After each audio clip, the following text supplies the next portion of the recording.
Hi, everyone. This is 𝗧𝗏𝗧𝗦, and I'm here with Jim Scatena today, a legend in the creative industry. And Jim, thank you so much for being with us today, and really excited to talk to you about your journey. Hi, this is 𝗧𝗏𝗧𝗦. Thanks for joining the Creative Retail Talks podcast today, where we will be discussing the latest in life, business, and retail. So great journey at 𝗧𝗏𝗧𝗏. I want to shift a little bit before we run out of time and talk about your involvement in the industry through associations. And I know we probably need another hour for that. But it's because when we were planning today, I brought out my coffee money. There you go. The old HIA. Love it. Yeah. So again, I've lived through a number of great trade organizations, and again made some wonderful lifelong friends as a result of it.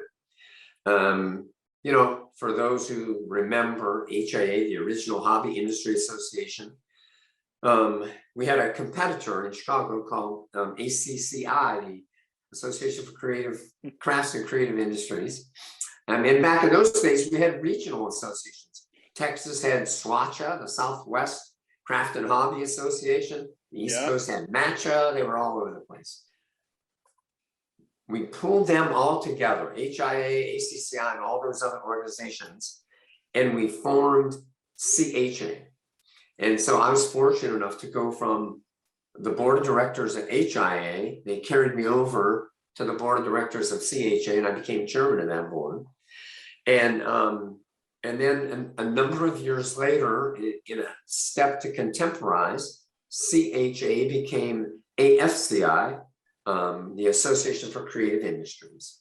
And I got called off the bench sort of by some of my friends there to come and help them out, because the world was changing and associations were struggling and trade shows were different.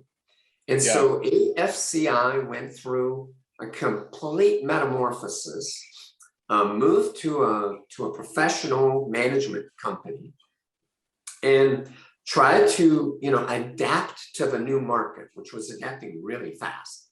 Yeah. And it was a challenge. I think the biggest challenge was the fact that trade shows there was too much focus on trade. I think what we knew but didn't verbalize, what the real success of those trade shows was networking, education, enthusiasm. We used to get more, I hate to say it, but we used to get more work done at the bar than we did on the trade show. Absolutely. Having an iced tea and a burger, chatting with a competitor or a supplier or a retailer. And the fact of the matter is, people don't write orders at the magnitude at trade shows that they did back in the 90s and the early 2000s.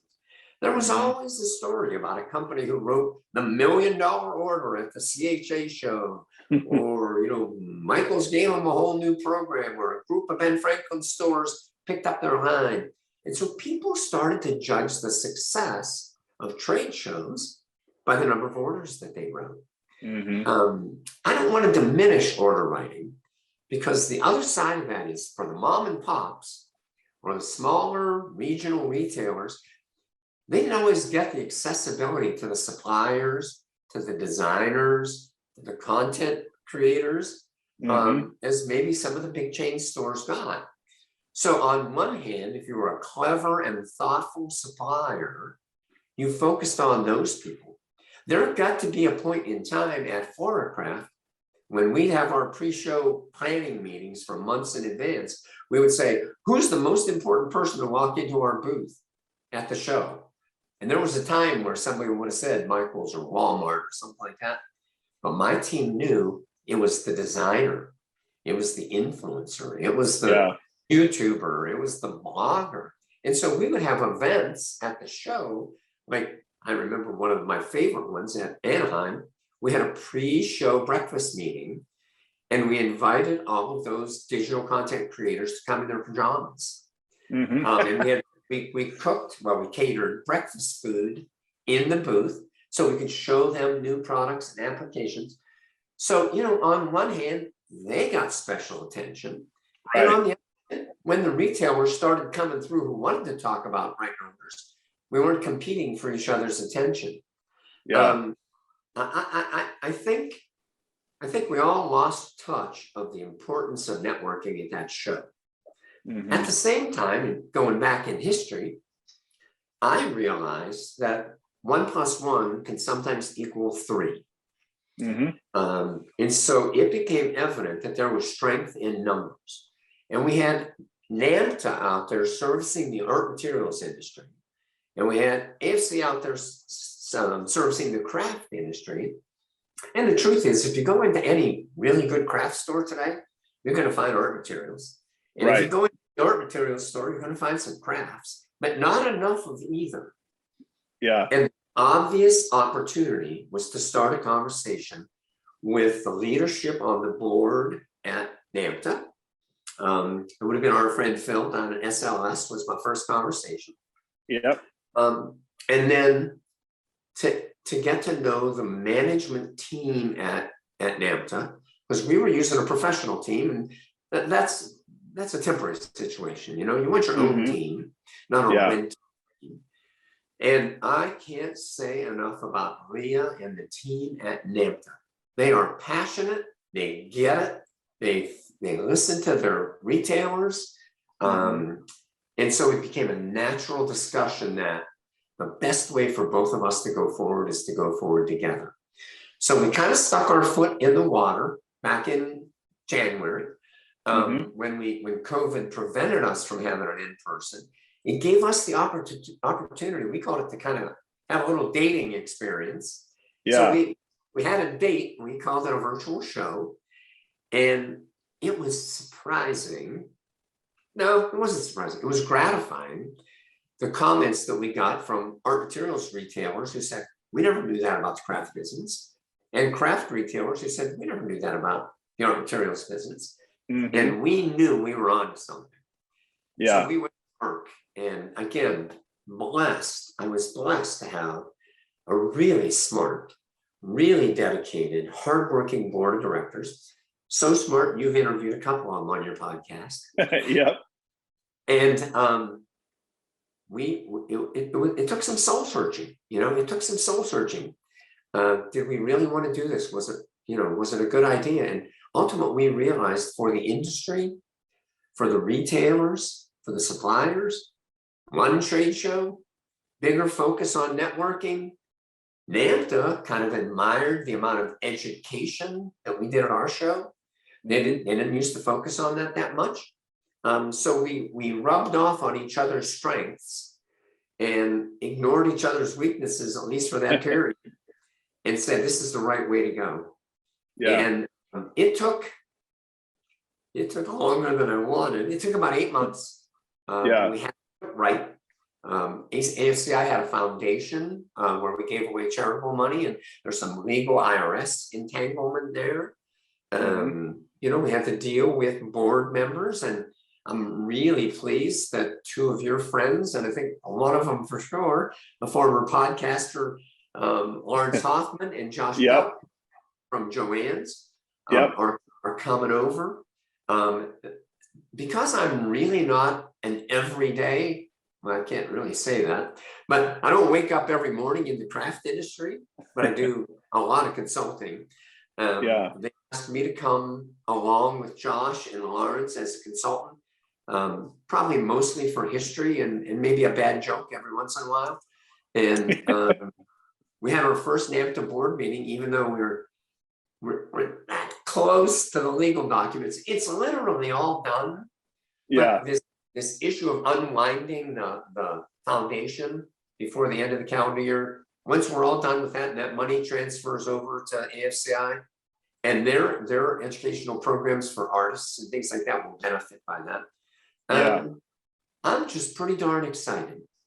And we all drifted apart for the last 2 years. And we are going to have one heck of a party in Orlando in April of next year. Yes. We found amazing hotels for $199. One of the problems AFCI was having was Anaheim and then Phoenix. Those hotels were getting to be $249 and $300. And that was a lot for our small retailers to put out. We got a great convention center. And one of the things we've always known about our independents is they like to go where they can maybe take some family members and maybe see Mickey. So we're going from Mickey Mouse in Anaheim to Mickey Mouse in Orlando. Yeah, that'll be great. It is super exciting, and kudos to you and the board of AFCI and the board of NAMTA for really working through all that. And I think it's a bright future ahead. And it's interesting. I was thinking about this when you were talking about your days at Benny and Smith, and the craft side and the art side, and how you kind of began to see overlap and synergy between those two. And I was thinking, when you were talking about that, there's some correlation there between what's happening right now with the associations. And I do think there's going to be a lot of synergy and a lot of just great energy to come in the future with that combination of associations. Yeah, I do too. And, the common core are creative people, and we all serve amazing, beautiful, creative people.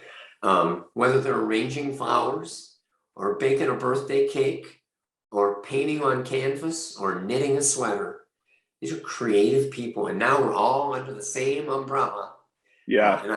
And I think 1 + 1 = 3. Yeah, I love that. It's great math. And you're right, that at the core of it all is creativity. And that's what's going to make it all work for sure. So I again, great job on leading that process. And that'll be exciting to be in Orlando in April. That'll be a lot of fun. Yeah.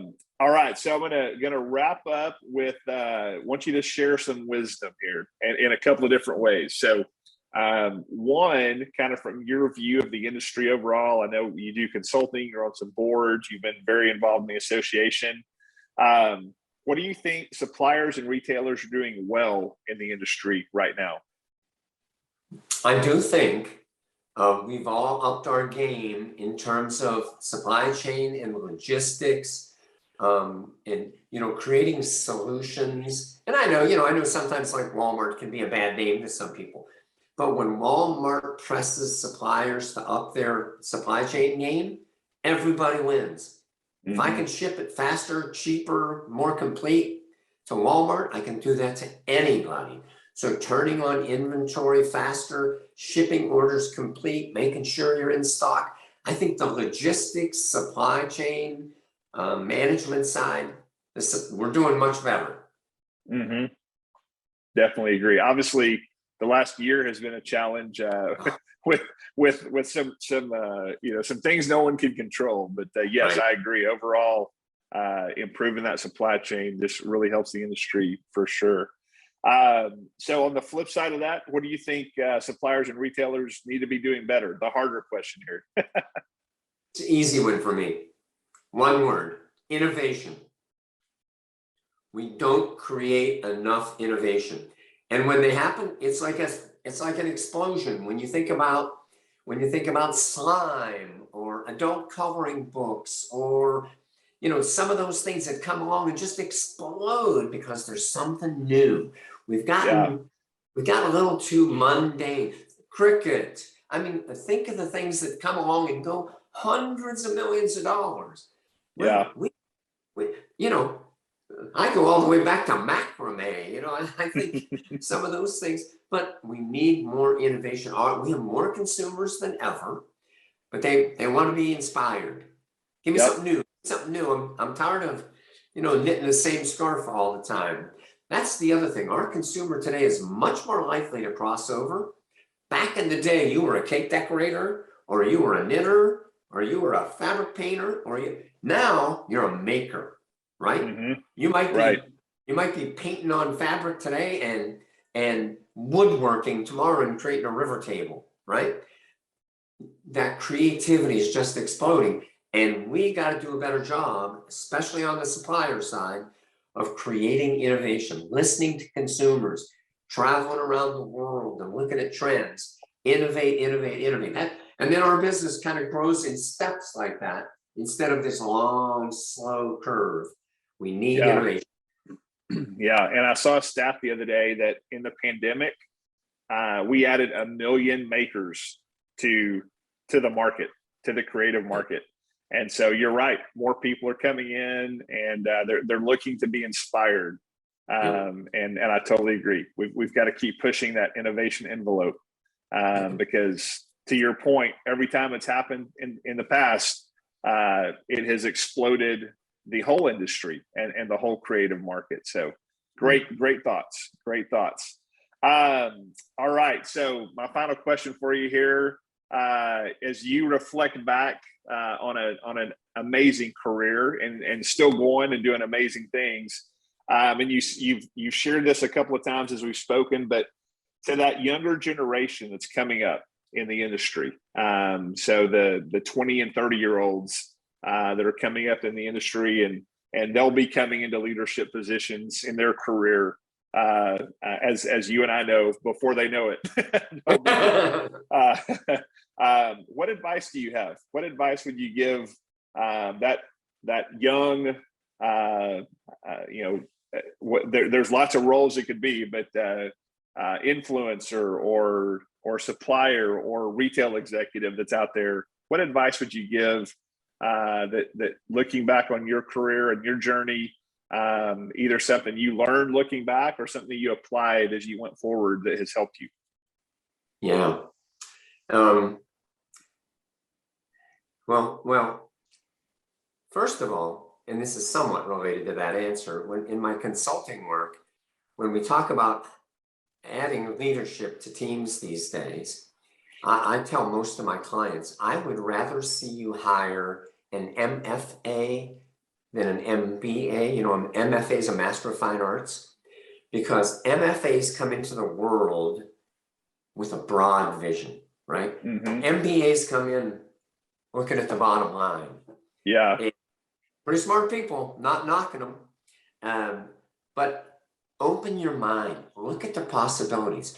Who would have ever thought to adding glue and glitter and things like that and creating a unbelievable market? Who would have ever thought that if you created coloring books that had content that appealed to a broader audience, you'd also sell more colored pencils? Open your mind and be creative. Listen to your consumer, find out what they need and fill that void. But most of all, just be nice to people. Yes. You build on these relationships, and there were days when I needed a new project idea, and I could pick up the phone and call Stan Clifford at DecoArt and say, we need you guys to paint on styrofoam wreaths because our sales are slowing down. And Stan would, that's good. Because we got some glitter paint that's not doing so well. And those relationships and friendships, at the end of the day, having the opportunity to talk to a guy like you after all these years, and we would have probably never crossed paths except for this amazing industry. And I use those examples, by the way, of talking to other companies. You don't do that in other industries. Right. This industry allows you to be collaborative. And again, maybe this is my closing. 1 + 1 = 3. Yes. Love that math, and I totally agree. There's no other industry out there that I know of that is as collaborative and relationship oriented as ours, and it's great to be a part of it. I hope you enjoyed our conversation on the Creative Retail Talks podcast today. Be sure to visit our show notes page for more information on today's show. And if you'd like to be a guest on the podcast, reach out to me at clint@creativeretailtalks.com. Creative Retail Talks is all one word. That email address will also be in the show notes. Hope you have a great day.